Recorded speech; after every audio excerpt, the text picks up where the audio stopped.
Hi, my name is Irfan Nawaz, your English teacher. आज का नया लेसन लेके मैं आपकी खिदमत में हाज़िर हूँ। आज की क्लास का जो टॉपिक है वो है इन्फिनेटिव, फाइनाइट और नॉन फाइनाइट यानी infinitive, concept of finite and non finite यानी इन्फिनेटिव। इस वीडियो में आप सीखेंगे कि असल में इन्फिनेटिव क्या है, इसकी क्या तारीफ़ है, डेफिनेशन क्या है इसकी, ये कितने तरीक़ों से इस्तेमाल होता है, इसकी कितनी इकसाम है, काइंड्स इसकी कितनी हैं और कितने इसके यूजेजेस हैं, किस किस जगहों पे ये तरीक़ों से इस्तेमाल होता है। तो सबसे पहले कि हम आप इन्फिनेटिव के बारे में जानें, आप देख लें कि फ़ाइनाइट वर्ब क्या होता है।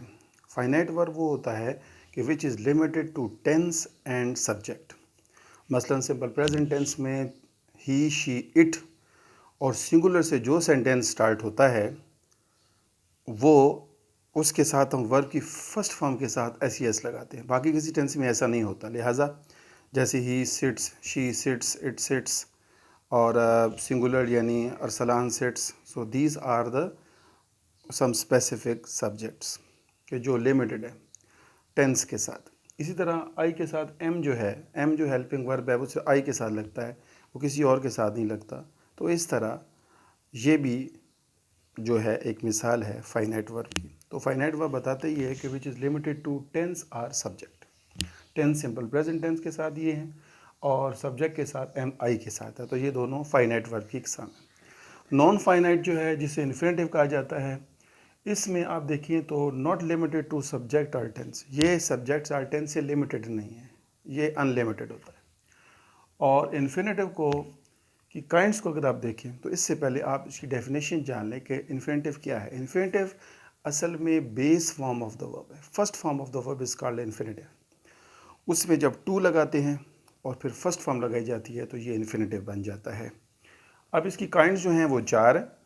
नंबर वन बेयर इन्फिनेटिव या ज़ीरो इन्फिनेटिव, दूसरा एवरेज इन्फिनेटिव, तीसरा फुल इन्फिनेटिव और चौथा स्प्लिट इन्फिनेटिव।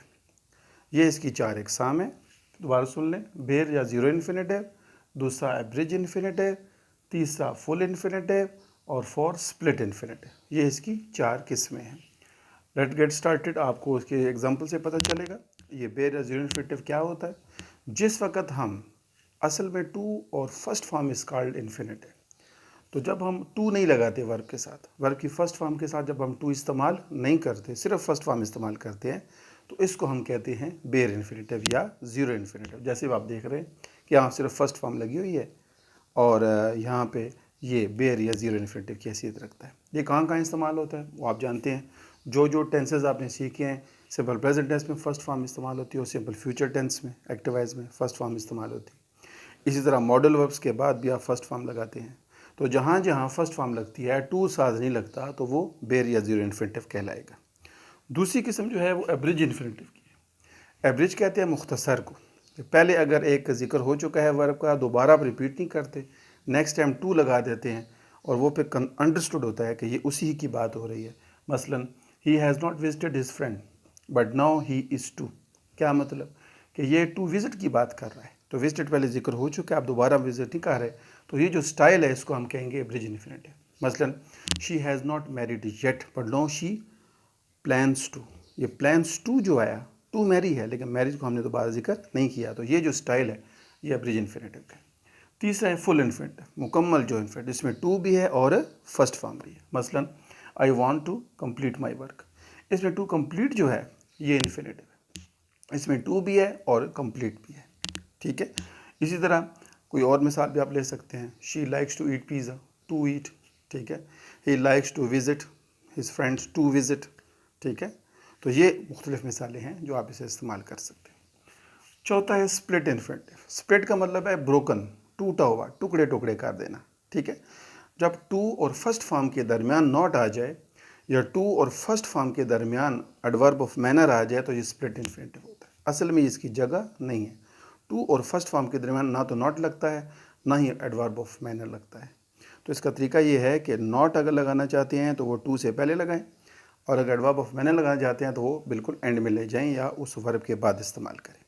टू और फर्स्ट फॉर्म के दरमियान इस्तेमाल ना करें। जैसे देखिए मिसाल, she decided to boldly to go to the cinema. अब it looks very awkward when we speak this kind of sentences, what should be done कि she decided to go to the cinema boldly, that is the way the things are. अब यहाँ boldly to और गो के दरमियान आया हुआ है, ये स्प्लिट इन्फिनेटिव है क्योंकि ये टूटा, उसने दोनों को तोड़ दिया, इसी वजह से स्प्लिट कह दिया गया इसको। इस तरह अगर आप यहाँ के she decided not to go to the cinema, अगर इस तरह हो she decided not to go to the cinema, तो फिर हम ये क्या कहेंगे, she decided not to go to cinema ठीक है, बल्कि she decided to not go ये गलत है, ये स्प्लिट इन्फिनेटिव होगा। मुझे उम्मीद है कि आपको मिसाल से समझ आ गई होगी। ये इसकी 4 इकसाम है जो मैंने आपको बताई हैं। अब आते हैं यूजेज की जानिब। इसके 6 बड़े इस्तेमालात हैं, यानी यूजेजेस हैं। Number 1, as object of the preposition, के इससे पहले प्रेपोजिशन जो है वो आपको मिलेगी। इसमें देखें जैसे the speaker is about to begin, ये टू बिगिन जो है ये इन्फिनेटिव है और पीछे प्रेपोजिशन है। टू ओबे इन्फिनेटिव है बट कंजंक्शन भी है कोऑर्डिनेटिंग, लेकिन ये प्रेपोजिशन भी है। It has many purposes to be used, ठीक है। तो यहाँ पे अबाउट और बट ये दोनों प्रेपोजिशंस हैं और इसके बाद इन्फिनेटिव इस्तेमाल हो, लिहाजा ये ऑब्जेक्ट ऑफ द प्रेपोजिशन है। दूसरा, as a subject of a verb, ये वर्ब के तौर पे भी इस्तेमाल हुआ है और साथ एज ए सब्जेक्ट भी है पूरे सेंटेंस का। To find a fault is easy, to speak the truth is good deed. तो ये टू फाइंड और टू स्पीक जो है ये सेंटेंस के स्टार्ट में इस्तेमाल हुए हैं, लिहाजा ये एज ए सब्जेक्ट इस्तेमाल हुए हैं और वर्ब भी हैं, ठीक है। इससे हम ये भी कह सकते हैं as a subject of the sentence भी कह सकते हैं, ठीक है। तीसरा है as object of the transitive verb. Transitive verb वो होते हैं जो एक्टिव से पैसिव करने में मदद देते हैं, यानी जिसके बाद ऑब्जेक्ट होता है। मसलन I do not like to waste my time, इसमें टू वेस्ट इन्फिनेटिव है लेकिन लाइक जो है ये ट्रांजिटिव वर्ब है। तो लेखा जाए तो ये क्या है, ये एक अंदाज है ऑब्जेक्ट ऑफ ट्रांजिटिव वर्ब का। दूसरा, he wants to join cadet college, to join infinitive है, वांट्स जो है ये वर्ब है, लिहाजा यहाँ पे ये इस्तेमाल हुआ एज ए ऑब्जेक्ट, ठीक है। To join the cadet college जो है ये पूरा ऑब्जेक्ट होगा और टू वेस्ट माई टाइम जो है ये पूरा ऑब्जेक्ट होगा, ठीक है। तो इसमें अगर आप बनाते हैं पैसिव तो to waste my time is not liked by me, it is possible, that's why it has been given the name. और फोर्थ है as the complement of a verb, complement of a be verb actually is am are was वर।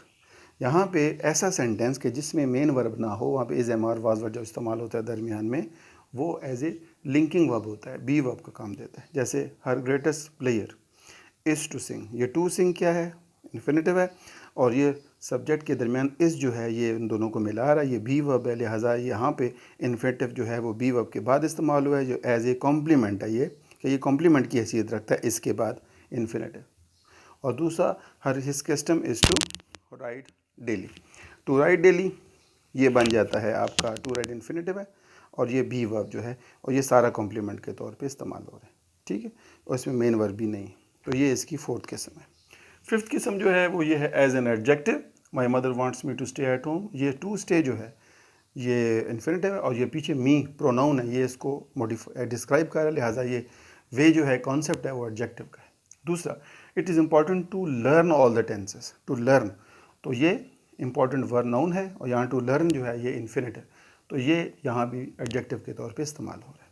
दूसरा, as an adverb, he wants to improve his grammar, to improve infinitive है, wants verb को modify कर रहा है, तो ये adverb का concept. Adverb की क्या तारीफ है कि वो क्या करता है, वर्ब को, दूसरे एडवर्ब को, एडजेक्टिव को जो है वो मॉडिफाई करता है, तो यहाँ पे ये वर्ब को मॉडिफाई कर। दूसरा है she likes to meet new friends, to meet verb है और ये लाइक्स को मॉडिफाई कर रहे हैं, तो ये इसकी क्या है, छठी किस्म है, 6 काइंड्स है कि 6 यूजेजेस है। तो आप देख सकते हैं हमने इस वीडियो में क्या क्या सीखा, काइंड्स ऑफ इन्फिनेटिव सीखे, फाइनाइट वर्ब क्या होता है, नॉन फाइनाइट सीखा, इन्फिनेटिव, काइंड्स ऑफ इन्फिनेटिव 4 हैं, bare, zero infinitive, abridge infinitive, full infinitive और स्प्लिट इन्फिनेटिव, ये इसकी किस्म बताई गई हैं, किसमें, सेंटेंसेस के साथ। फिर 6 यूजेजेस बताए गए हैं इसके, पहला as object of preposition, as a subject of a verb और sentence, as a object of the transitive verb, as the complement of a verb, ठीक है, और बी वर्ब, और एज एन एडजेक्टिव और एज एन एडवर्ब। तो ये इसकी 6 इकसाम है। मुझे उम्मीद है कि इस वीडियो से आपका जो इन्फिनेटिव का कॉन्सेप्ट है, उसकी काइंड्स के बारे में और यूजेजेस के बारे में बहुत अच्छे तरीके से क्लियर हो गया होगा। अपना बहुत ज़्यादा ख्याल करें। Okay, thank you so much for being with me. Thank you so much. Bye bye.